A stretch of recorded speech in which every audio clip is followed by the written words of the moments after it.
জীবনে সুখী হতে হলে শুধু টাকা থাকলেই হয় না, লাগে ভালোবাসা, যত্ন, হাতে হাত রেখে সাপোর্ট করার মতো একজন প্রিয় মানুষ। ভালোবাসা ছাড়া জীবন অর্থহীন, আর ভালোবাসার মধ্যে বিশ্বাস এবং আস্থাটা খুবই জরুরি। তবেই তো জীবনের সাফল্য সার্থক হয়। প্রত্যেকটা মানুষই চায় তার প্রিয় মানুষ, ভালোবাসার মানুষটাকে সাথে নিয়ে তার সুন্দর জীবনটা উপভোগ করতে। কিন্তু যদি ভালোবাসার মানুষটি মাঝপথে ছেড়ে চলে যায়, তাহলে ভালোবাসাটা মূল্যহীন হয়ে পড়ে। ঠিক এমনই একটি ভালোবাসার গল্প এবং ফ্যামিলি ড্রামা নিয়ে নির্মিত উৎসব মুভিটির কাহিনী এতটাই উপভোগ্য, যেটি আপনি সিনেমা হল ছাড়া পুরোপুরি এনজয় করতে পারবেন না। তাই অবশ্যই একবার সিনেমা হলে গিয়ে দেখবেন। আর যারা এক্সপ্লানেশন দেখতে চান, তারা ভিডিওটি কন্টিনিউ করুন। উৎসব সিনেমাটির প্রধান চরিত্রে অভিনয় করেছে জাহিদ হাসান। এই গল্পে তার নাম থাকে জাহাঙ্গীর, কিন্তু এলাকাতে সবাই তাকে খাস্টা জাহাঙ্গীর বলে ডাকে। আসলে এই জাহাঙ্গীর মানুষ হিসাবে ততটা খারাপ না হলেও তার হারকিপটে মনোভাব সবার কাছেই তাকে অসহনীয় করে তুলেছে। কেন এই মানুষটি পুরো এলাকার কাছে এতটা বিব্রতকর এবং কেন তাকে সবাই খাস্টা জাহাঙ্গীর বলে ডাকে, সেটা জানতে গল্পটা 1 বছর আগে চলে যায়। সে সময় জাহাঙ্গীর তার মামাতো ভাই মোবারক সাহেবের বাড়িতে থাকতেন। এই বাড়ির নাম ছিল মোবারক ভিলা। ঢাকায় শান্তিনী নামের একটা আবাসিক এলাকায় ছিল এই বাড়িটা। মোবারক সাহেব এবং জাহাঙ্গীর দুজনে মিলে ক্যাটারিং এর ব্যবসা চালাতো, যেখানে তারা বিভিন্ন অনুষ্ঠান ম্যানেজমেন্টের দায়িত্ব পালন করত। বিয়ে, পার্টি, সভা, সেমিনার ইত্যাদি নানাবিধ প্রোগ্রামের রান্নাবান্না সহ সকল দায়িত্ব পালন করত তারা। দুজনে মিলে ক্যাটারিং এর এই ব্যবসাটা সুন্দরভাবে জমিয়ে তুলেছিল। মোবারক সাহেবের এই ব্যবসার নাম ছিল উৎসব ক্যাটারিং। মোবারক সাহেব তার প্রতিষ্ঠানের নামের মতোই সব সময় উৎসব পছন্দ করতেন। চাঁদ রাতে তিনি তার বাড়ির ছাদে পুরো এলাকাবাসীকে দাওয়াত করে আনন্দ করতেন, আর নিজে হারমোনিয়াম বাজিয়ে ঈদের সেই অমর সঙ্গীত ওমন রমজানের ওই রোজার শেষে এলো খুশির ঈদ গানটি গাইতেন। কিন্তু সেই 1 বছর আগের চাঁদ রাতে উৎসব করতে করতেই মোবারক সাহেব হার্ট অ্যাটাক করে মারা যান। তবে এই মোবারক সাহেবের ছেলেমেয়েরা সবাই কানাডাতে সেটেল হয়ে আছে, আর তাই মোবারক সাহেবের ব্যবসা এবং বাড়ি দুটোরই দেখাশোনার দায়িত্ব পড়ে জাহাঙ্গীরের উপর। জাহাঙ্গীর ছিলেন খুবই হিসেবি আর কৃপণ স্বভাবের লোক। ডেভেলপাররা অনেকদিন ধরেই মোবারক সাহেবের পুরাতন বাড়িটা অ্যাপার্টমেন্টের ভবন বানানোর জন্য চাচ্ছিল, কিন্তু মোবারক সাহেব বেঁচে থাকতে সেটা হতে দেননি। তবে তিনি মারা যাবার পর জাহাঙ্গীর সাহেব সব হিসাব নিকাশ করে বাড়িটা ডেভেলপারকে দিয়ে দেওয়ার সিদ্ধান্ত নেন। দিনে দিনে জাহাঙ্গীর সাহেব এলাকাবাসীর কাছে অসহনীয় হয়ে পড়তে থাকেন। এলাকার ছেলেমেয়েরা উচ্চস্বরে গান বাজনা প্র্যাকটিস করলে জাহাঙ্গীর পুলিশ ডেকে আনে। এমনকি এলাকার মধ্যে যে পোষা বিড়ালগুলো ঘুরে বেড়ায়, সেই বিড়ালগুলোকে সে ধরে আটকে রাখে। আশেপাশে কারোর বিয়ে বাড়ির অনুষ্ঠানে ডিজে পার্টি হলে সেখানকার বিদ্যুৎ লাইন পর্যন্ত কেটে দেন। এমনকি সে এলাকার কোনো প্রোগ্রামে চাঁদা দেন না, বরং মানুষের ডাল কেটে দেন। এরকম নানাবিধ অসামাজিক কাজের জন্য শান্তিনীরের এলাকাবাসীর স্লোগান হয়ে পড়ে খাস্টা জাহাঙ্গীর নিপাত যাক, শান্তিনীর মুক্তি পাক। তবে তাদের এরূপ বিরূপ মন্তব্যেও জাহাঙ্গীর সাহেবের বিন্দুমাত্র কোনো আক্ষেপ নেই কোনো অনুশোচনা, নেই কোনো পরিবর্তন। নিজের ক্যাটারিং সার্ভিসের স্টাফ এবং বাবুর্চিকে ঈদ উপলক্ষে ছুটি দিয়েছে মাত্র 1 দিন। এমনকি এই জাহাঙ্গীর ঈদের দিন 2 টাকার বান্ডিল নিয়ে বের হন। আর তাই শিশুরা বড় আনন্দ নিয়ে সালাম চাইতে আসলে ফিরে যায় নিরাশ হয়ে। এলাকার মানুষের একরাশ ঘৃণা ও বিরক্তির কারণ হয়ে এই জাহাঙ্গীর সাহেব তার জীবন কাটাচ্ছিল। এরপর দেখা যায় সময়ের পরিক্রমায় চলে আসে আরেকটা চাঁদ রাত। এই শান্তিনীরে এখন আর কোনো চাঁদ রাতের অনুষ্ঠানই হয় না। একটা সময় মোবারক সাহেব কতই না অনুষ্ঠান করত, কিন্তু এখন এই মোবারক ভিলার সবকিছুই শেষ হয়ে গেছে। তবে সেই রাতে ঘটে যায় অস্বাভাবিক এক ঘটনা। জাহাঙ্গীর সাহেব যখন ঘুমাচ্ছিল, তখন হঠাৎ করে স্বপ্নে সে দেখতে পায় তার মৃত মামাতো ভাই মোবারক সাহেব হারমোনিয়াম বাজিয়ে এলো খুশির ঈদ নামক গানটা গাচ্ছে। জাহাঙ্গীর তখন তার কাছে গেলে তিনি বলেন, আজ রাতে তার সঙ্গে 3 জন ভূত দেখা করতে আসবে। এই ভূতগুলো পালাক্রমে তাকে তার জীবনের অতীত, বর্তমান আর নিকট ভবিষ্যৎ দেখাবে। এরকম ভূতের আগমনের কথা শুনে প্রচন্ড ভয়ে চিৎকার দিয়ে ঘুম ভেঙে যায় জাহাঙ্গীরের। সে তখন শুনতে পায় তার বাসায় বাথরুমে কে যেন চিৎকার করে বেসুরে গলায় সাদা সাদা কালা কালা গান গাচ্ছে। টয়লেটে গিয়ে সে দেখতে পায় অভিনেতা চঞ্চল চৌধুরী গান গাচ্ছে এবং দাঁত ব্রাশ করছে। তার নিজের বাসায় এরকম নামকরা অভিনেতাকে দেখে সে বেশ চমকে যায়, কিন্তু এই চঞ্চল চৌধুরী নিজের পরিচয় দিয়ে জানায় সে ভূত। ভূতদের তো মানুষ দেখতে পায় না, তাই সে এসেছে অভিনেতা চঞ্চল চৌধুরীর ছদ্মবেশ ধরে। তবে জাহাঙ্গীর তখনও বিশ্বাস না করায় অভিনেতা চঞ্চল চৌধুরীর বেশ ধরে আসা ভূতটি জাহাঙ্গীর সাহেবের ২০ বছর ধরে নষ্ট থাকা টেলিভিশন চালু করে প্রমাণ করে দেয় তিনি সাধারণ কেউ না, তিনি আধ্যাত্মিক শক্তির অধিকারী। এরপর সেই টেলিভিশনে আমরা জাহাঙ্গীর সাহেবের অতীত জীবন দেখতে পারি। ছোটবেলায় আর্জেন্টিনার খেলা দেখার জন্য জাহাঙ্গীরের বাবা বাসায় রঙিন টেলিভিশন এনেছিল। জাহাঙ্গীর তার বাবা মাকে নিয়ে খুব সুন্দর জীবন কাটাচ্ছিল, কিন্তু মাত্র ১৬ বছর বয়সে রোড অ্যাক্সিডেন্টে মা বাবাকে হারিয়ে সে তার জীবনের সব রং হারিয়ে ফেলে। এরপর জাহাঙ্গীর তার বোন জুইকে নিয়ে তার মামার বাড়িতে আশ্রয় নেয়। মামাতো ভাই মোবারকের স্নেহ ভালোবাসায় ভালোভাবেই কাটছিল জাহাঙ্গীরের দিন। বাইক চালানো, সিনেমা দেখা, সব মিলিয়ে সে বাবা মাকে হারানোর কষ্ট কিছুটা ভুলতে পারে। এরপর সে যুবক বয়সে উৎসব ভিডিও স্টোর নামের ভিসিআর এর ক্যাসেট বিক্রির দোকানের মধ্য দিয়ে প্রথম ব্যবসা শুরু করে। তারপর জাহাঙ্গীর তার বোন জুইকে ইংল্যান্ড প্রবাসী এক লোকের সঙ্গে বিয়ে দেয়। এরপর আমরা দেখি নিজেদের ভাগ্য পরিবর্তনের উদ্দেশ্যে জাহাঙ্গীরের মামা এবং তার পুরো পরিবার ঢাকায় চলে যায়। এতদিন তাকে অভিভাবকের মতো আগলে রাখা মামাতো ভাই মোবারক ঢাকায় চলে যাওয়ায় জাহাঙ্গীর হয়ে পড়ে একা। এর উপরে তার বোন এবং তার স্বামীর মধ্যে নানা রকম সমস্যা হয়। তবে এদের সংসারে একটা সন্তান হয়েছিল যার নাম ছিল জয়। তাদের সংসারে এমন নানাবিধ সমস্যার কারণে জাহাঙ্গীর তার বোনের ছেলে ভাগ্নে জয়কে তার কাছে নিয়ে আসে।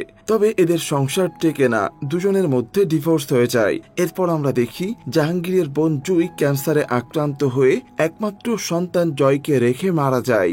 এদিকে মাকে হারিয়ে শুধুমাত্র মামার সাথে থাকতে থাকে জয়। জাহাঙ্গীরও তখন ভাগ্নে জয়কে নিয়ে কঠিন জীবন পার করতে থাকে। তবে এই সময় জাহাঙ্গীরের জীবনে প্রেম আসে। এই মেয়েটির নাম জেসমিন। সুন্দরী এই মেয়েটি শাহরুখ খানের দিলওয়ালে দুলহানিয়া লে যায়েঙ্গে সিনেমাটির ক্যাসেট নিতে জাহাঙ্গীরের ক্যাসেটের দোকানে আসে, কিন্তু ভুল করে জাহাঙ্গীর তাকে দিয়ে দেয় বেসিক ইনস্টিংক্টের ক্যাসেট। জেসমিন তখন এটা নিয়ে জাহাঙ্গীরের সাথে ঝগড়া করতে চলে যেতে থাকে।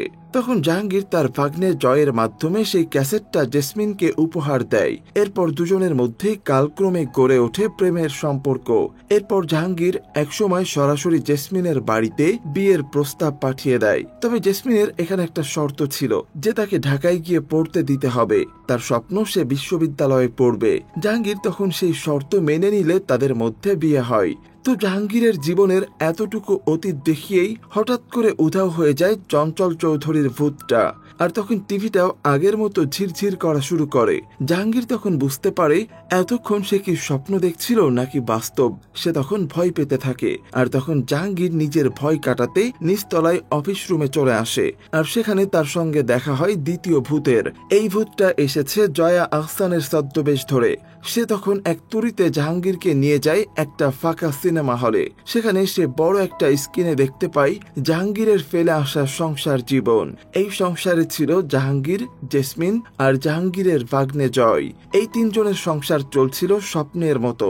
কিন্তু জাহাঙ্গীরের কৃপণতা তাদের সুন্দর দিনগুলোতে ফাটল ধরানো শুরু করে। কোথাও ঘুরতে গেলে সবকিছুর হিসাব করা নিয়ে ঝগড়া, কোরবানির সময় মাংস বিতরণ নিয়ে ঝগড়া। তবে এসব নানাবিধ কৃপণতা জেসমিন খুব সহজেই মেনে নেয়। কিন্তু বিপত্তি ঘটে সেদিন যেদিন জাহাঙ্গীর সবকিছুর মাত্রা অতিক্রম করে ফেলে। জাহাঙ্গীর একদিন ইচ্ছা করে জেসমিনের ঢাকা বিশ্ববিদ্যালয়ের ভর্তি পরীক্ষার অ্যাডমিট কার্ড একটা সিন্দুকের মধ্যে লুকিয়ে ফেলে। ফলে জেসমিনের আর পরীক্ষা দেয়া হয় না। আর তার পড়াশোনা করার স্বপ্নটা সেখানেই থেমে যায়। এর মধ্যে জয়কে তার বাবা ইংল্যান্ডে নিয়ে যায়। তবে এই জেসমিন অ্যাডমিট কার্ড হারিয়ে যাবার ঘটনার জন্য সে সবসময় নিজেকেই দোষ দিয়ে দিন পার করছিল। কিন্তু একদিন বাসা গোছানোর সময় সিন্দুকের মধ্যে সে খুঁজে পায় তার হারিয়ে যাওয়া অ্যাডমিট কার্ড।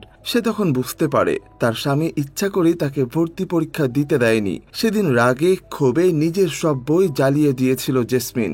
জাহাঙ্গীর তখন নিজের ভুল স্বীকার করে ক্ষমা চেয়ে বলে, ছোটবেলায় মা বাবাকে হারিয়ে ফেলেছি, আর তারপর থেকেই সবকিছু হারিয়ে ফেলা নিয়ে খুব ভয় ছিল। আর যদি তুমি ঢাকা বিশ্ববিদ্যালয়ে চান্স পাওয়ার পর আমি তোমাকে হারিয়ে ফেলি, এসব কথা শুনেও জেসমিনের মন গলে না। তখন জাহাঙ্গীর রাগ করে বলে তার ভাগ্নে জয়কে জেসমিন ঠিকভাবে দেখে রাখতে পারেনি, এজন্যই জয়ের বাবা জয়কে তার কাছে নিয়ে গেছে। তবে জেসমিন তখন বলে এত বছর জয়কে সে একটা খেলনাও কিনে দেয়নি। সব ব্যাপারে টাকা বাঁচানোর চিন্তা করতে করতে সবার জীবনের আনন্দ কেড়ে নিচ্ছিল জাহাঙ্গীর। তবে জাহাঙ্গীর তখন বলে মাত্র 16 বছর বয়সে বাবা মাকে হারিয়ে সে বুঝতে শিখেছিল এই পৃথিবীতে অর্থকষ্ট কতটা কঠিন। সে নিজে বড় হয়ে নিজের বাবার দেনা শোধ করেছে, তাই তার ভেতরে নিজের চাপিয়ে চলার সহজাত প্রবণতা জন্ম নিয়েছে। কিন্তু এসব কথা জেসমিনের মনে কোনো প্রভাব ফেলে না।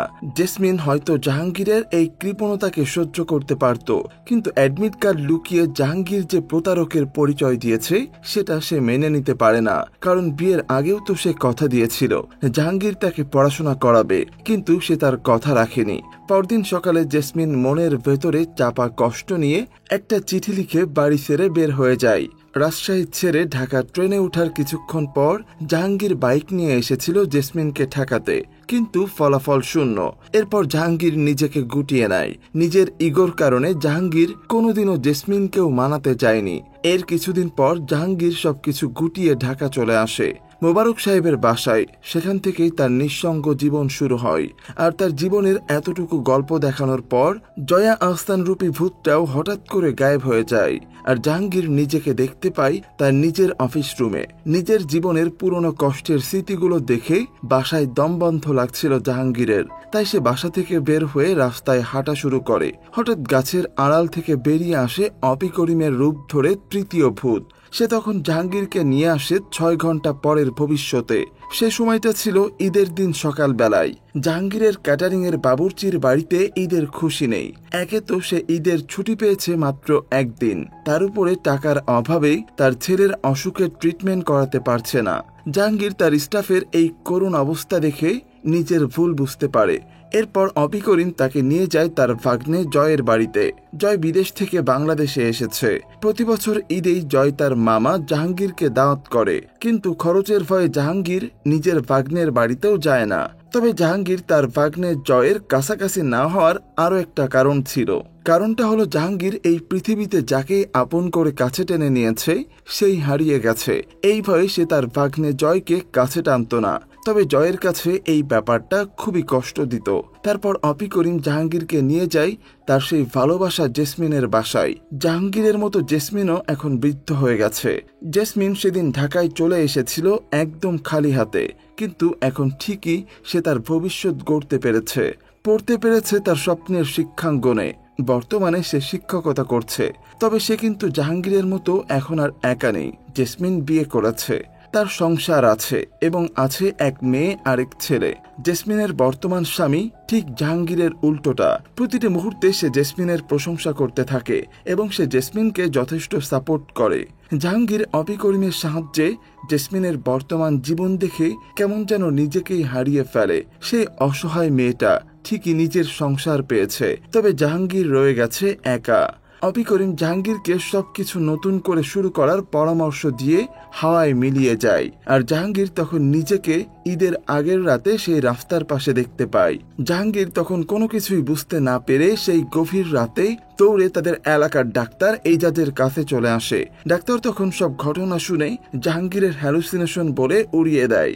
কিন্তু জাহাঙ্গীরের কেন যেন সেই 3 জন ভূত আসার ঘটনাকে বিশ্বাস করতে ইচ্ছা করে। সে উপলব্ধি করে তার সাথে যা হয়েছে ভালোই হয়েছে। আর এই জাহাঙ্গীর পরদিন থেকে একেবারেই বদলে যায়। সে নিজেকে আর হিসাবের খাতায় বন্দি রাখতে চায়নি।